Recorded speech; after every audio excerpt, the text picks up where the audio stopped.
Safari ya kuchochea utalii wa visiwa vya Zanzibar inazidi kupamba moto baada ya kutolewa kwa taarifa hii ya kuwakutanisha magwiji wa mpira wa miguu hapa Zanzibar pamoja na magwiji wa mpira wa miguu nchini Brazil wakiongozwa na Ronaldinho Gaucho, mtanange wa kirafiki ambao utachezwa katika dimba la New Amani Complex Julai 27, 2025, huku ikitajwa mashabiki zaidi ya 18,000 watashuhudia mtanange huo.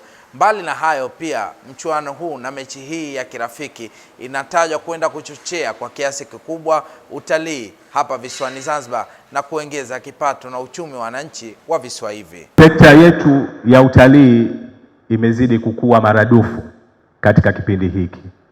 Hivi sasa Zanzibar inapokea zaidi ya watalii 730,000 kwa mwaka, na lengo letu ni kuona kwamba ifikapo mwaka 2027 tunafikisha watalii 1,500,000. Na kwa namna ambavyo tunakwenda na uwekezaji ambao unafanyika na Serikali ya Mapinduzi pamoja na sera bora na sheria bora ambazo zinaongoza sekta yetu ya utalii, naamini kwamba tutalifikia lengo hilo ndani ya muda mchache sana. Match of the Legends tunatarajia itakuwa ni chachu ya kutufikisha huko. Hii sekta, kwa wale ambao wanafahamu, ni sekta ambayo ina ushindani wa hali ya juu sana. Azma yetu au tutakuja kitu kukionyesha, tunataka hii Match of the Legends, yani mechi ya magwiji ambao watakuja kutoka Brazil, wakina Ronaldinho na wenzake, itachezwa uwanja wa Amani siku ya tarehe 27 Julai, na kutakuwa na watu si chini ya 18,000.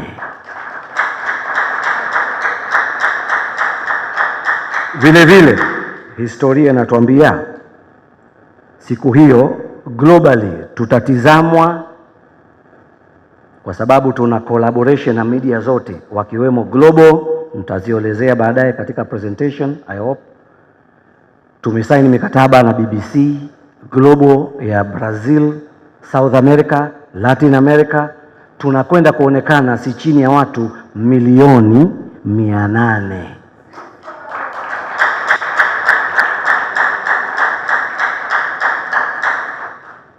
Kwa kumalizia, Mheshimiwa Waziri, nafikiri utaniunga mkono kwamba katika historia yetu ya Zanzibar, hafla hii tunayofungua leo, na mtaona mambo mazuri, sio tu mchezo, ni fursa kipekee ya kukuza Zanzibar, kuonesha mazingira yake ambayo yako mazuri, ikiwemo biashara, kuvutia wawekezaji na watalii.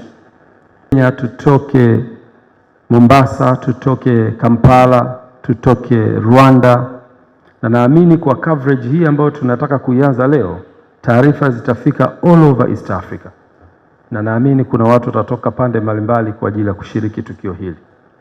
Tunataka wiki hiyo ya heka Zanzibar kweli iwe na heka. Tusifanye kuwa tu ni tukio la dakika 90, baada ya hapo mpira umekwisha, watu wanaondoka. Tuifanye iwe beyond 90 minutes. Na tukio hili litakuwa hivyo. Kwa hiyo nitoe rai yangu kwa Watanzania kwa ujumla na nchi jirani, tuje tushiriki kwenye tukio hili. Ni tukio lenye furaha, lakini litaenda kuiamsha culture ya Zanzibar. Tutatoa fursa kwa wenzetu kujifunza kutoka kwetu, wajue tuna nini, tuwape ukarimu wetu ili warudi tena kesho na kesho kutwa kwenye fursa mbalimbali.